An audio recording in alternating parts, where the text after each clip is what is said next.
Good afternoon, everyone. Excuse the mess in the train room here as I pan back, but gotten quite a bit done here in the last week or so.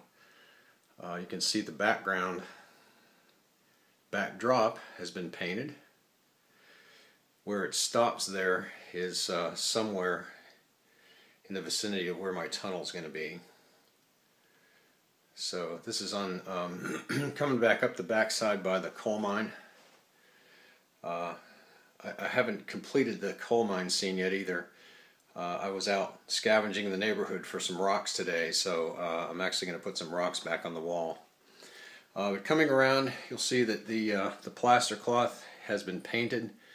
I found some more mistake paint at Lowe's. Some of this lighter brown that I had here, Lowe's was selling these little sample bottles. I think they're 8 ounces of paint for $1. They were trying to get rid of them, so I found some dark brown paint which I was able to use. I also found a gallon of paint. This lighter green here on the backdrop, it was almost a sort of a misty blue, and I had them color it as close to green as they could get it. And so anyway, that's where I got the paint. The darker paint, the green with the shades of black in, is actually from Walmart. It's this acrylic craft paint. I got a container of black and also a container of yellow, which you can see over there. And if you mix black and yellow together, surprisingly, you get green. And that's that darker green that you see on the background. Where it's darker, obviously there's more black in it than yellow. I learned that by watching, I think the channel is CNLVN on YouTube. It's a fella out of Canada, and he's got a series of 4 or 5 videos on there about painting backdrops.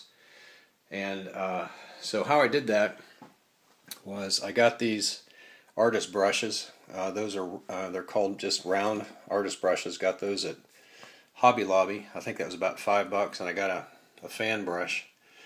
I haven't tried using the fan brush yet for painting some trees, so I'm going to try that later on.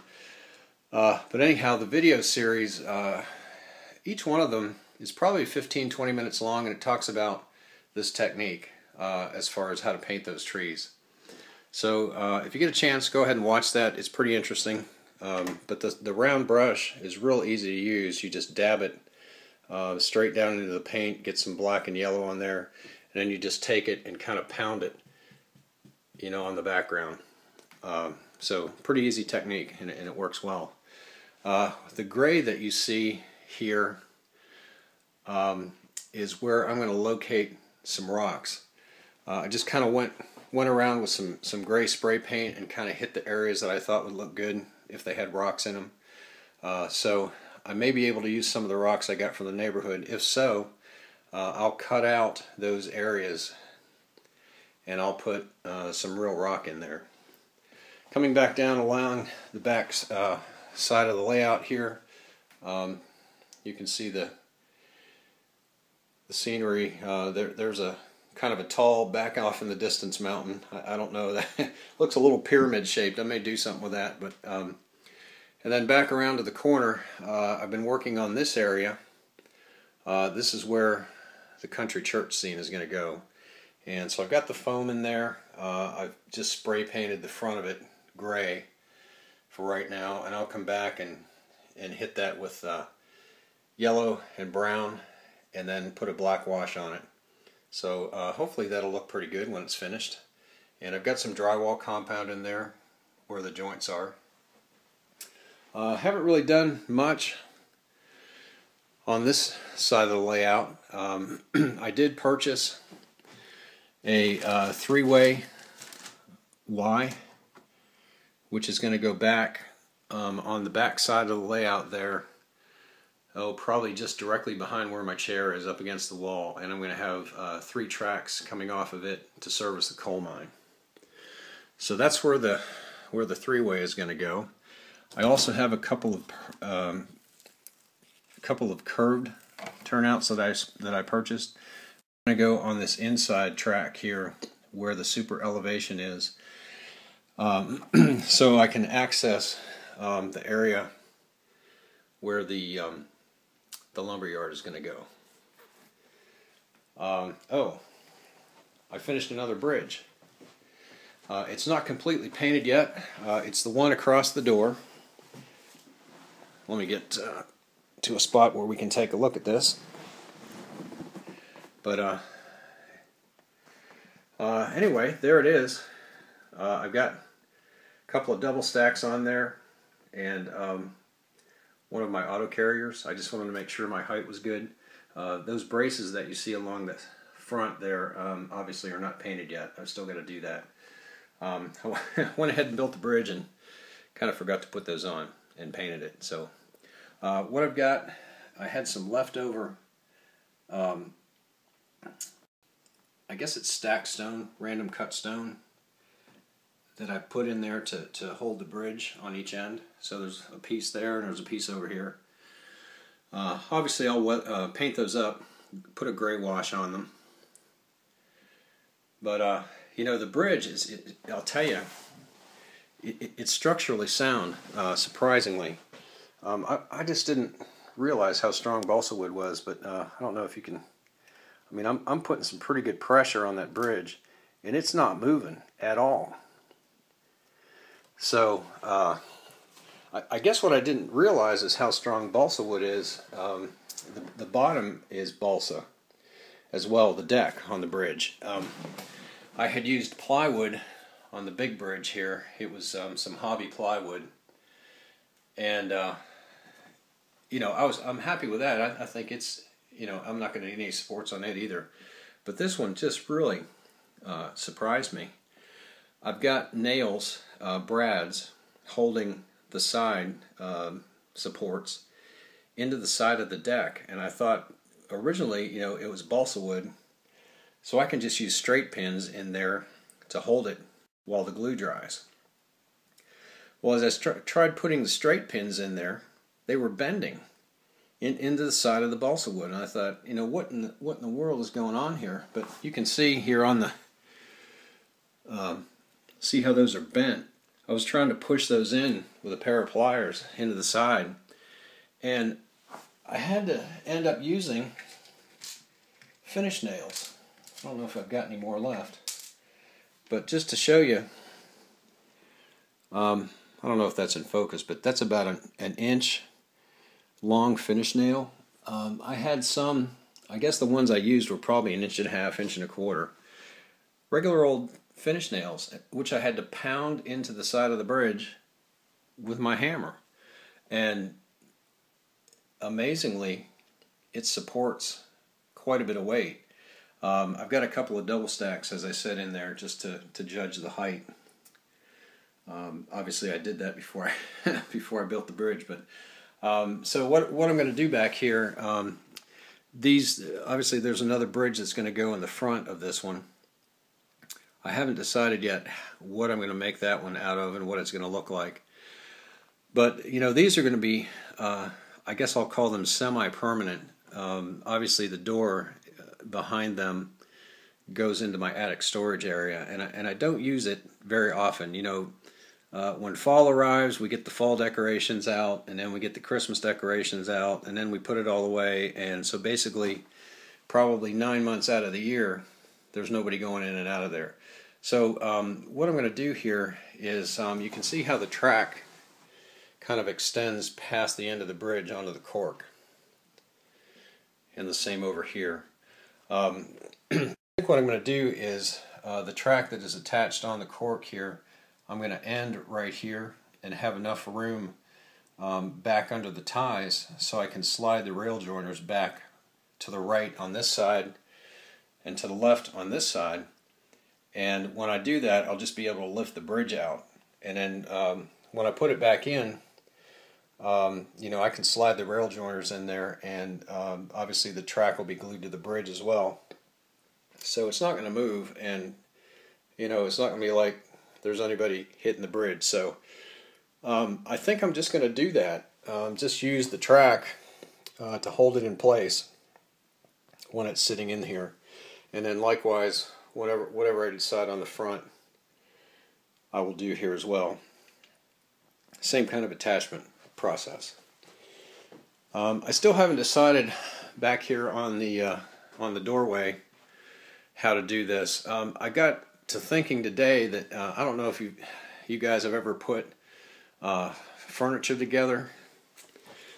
Furniture or cabinets, kitchen cabinets, they have a locking cam mechanism where basically there is a stud, a metal stud, and I'm calling the stud obviously not a wall stud, but a metal peg that has a threaded end on one side that you screw into wood, and then the other end is a peg which inserts into a cam, and as you turn the cam, it locks onto the pin and pulls it tight. So what I thought I might do is put a piece of probably 2x6 or something down here at the right height, and then put a couple of those cams. I'll probably only need one right in the middle here on each end of the bridge, if I can find them. That's the big thing, is finding those pieces of hardware. But anyway, they'll be painted black on the top. There'll be a hole in the bridge. Kind of a countersunk hole, and I'll set the bridge down, and those cams will center the bridge, and then when you twist it, it'll lock it in place. So that's my thought right now. So when I put it in, I'll drop it onto the pins, twist the cams, lock it in place, and then it'll be fairly easy to take out. But so anyhow, I just wanted to give you guys an update. The place is really a mess right now. I've been doing a bunch of projects. Kind of, I start one thing and let it dry, and then I move on to something else. I had a couple of buildings here that, this being one of them, that when I put these together originally, it was kind of back when I was first getting started in the hobby and, trying to figure out how buildings go together. And I didn't understand that you have to sand the edges of these buildings because they're not square, they're tapered. And on this building in particular, the back was actually wider than the front. Even though I had it mounted, and you can see here, I had it mounted over the back edge, and the building was pie-shaped. So what I did is I took the building apart and I sanded down the back wall, and I mounted it on the inside of the end walls. And obviously I'm going to have to repaint this building. It doesn't have any window glass in it right now, so obviously I won't be ruining anything, but I'm going to repaint this one. I kind of like that color. I may just try and redo the back side here. But anyway, so that's a project I've been working on. One of my other buildings here kind of came apart. This is the one. I don't know if you remember this, but or if I remember how to put it together. Let's see here. Well, anyway, oh, here it is. This panel goes in the front, and then this kind of goes down the side. And it's got a, sorry for all the camera movement, it's got another panel that fits back here on this side. But what Modeler Man Mike, he's my inspiration as far as these buildings go now. So I feel bad after seeing the quality work that he does, so I had to kind of take mine apart and start over. But this one, what I wanted to do with it, I have this roof detail that was on an old fire station. If you remember that from the other layout that I had. But I thought this would kind of look neat here, sitting up on this roof, and I wanted to redo the roof as well. It was originally, I don't know if you can see that very well, just masking tape, spray painted kind of silver, and then weathered a little bit. Here it is right here. It was, kind of rough looking, but I thought that would kind of look neat, sitting on the top there as kind of a roof detail. I don't know what's the best way. Probably this way. It would fit better. But so anyhow, I took that apart. I'm probably going to redo the roof, build a new roof. I don't know if I'm going to use styrene or some of that photo matting material, but redo the roof and put that kind of heat and air unit up on top. I think this is supposed to be like a cab company or something, but I was thinking about maybe turning it into like a towing business. Maybe kind of an old used car lot, something like that. I don't know, but it'll be something. But I thought that roof detail would kind of look good on there. Let me get over here and kind of do a close-up of the mine. So it's going to look pretty good, I think, once I get the rock along the background. Oh, I did finish the bridge here, and it's a little bit rough looking right now because I haven't cleaned it up yet. But I did put the plaster cloth down in there. I'm going to make this look like the trestle vents are kind of sunk into the hillside. You can see it kind of tapers from back to front. So that's what I'm going to do here. Obviously I've got it painted, and I'm going to put some ground cover and so forth in there. I took a couple of extra pieces of bridge that I had, and I've glued those in here, so the bridge now extends the whole way across one side to the other. I still haven't decided what I'm going to do on the ends. I don't know what I'm going to do there, but I may end up filling it in so it looks like those are sitting on the ground. But that's a story for another day. So I don't want to drone on too much longer here, but just a lot of stuff going on, and wanted to give you an update. I know it's been a couple of weeks. My next plans are to work on the rocks. I washed them off, got them out of the field, washed them off, and they're in the garage drying right now. So that'll be the next project. Maybe I'll get to that this week. But anyhow, thanks for all the new subscriptions. Again, Modeler Man Mike gave me a huge shout out on his channel. If you're not a subscriber of his, please go visit his channel. He is just a tremendous model builder, and provides a lot of inspiration for me, that's for sure. And he gave me a huge shout out on his channel, so please take a look at what he's got to show there, and I'm sure you'll enjoy it. But that's all for now.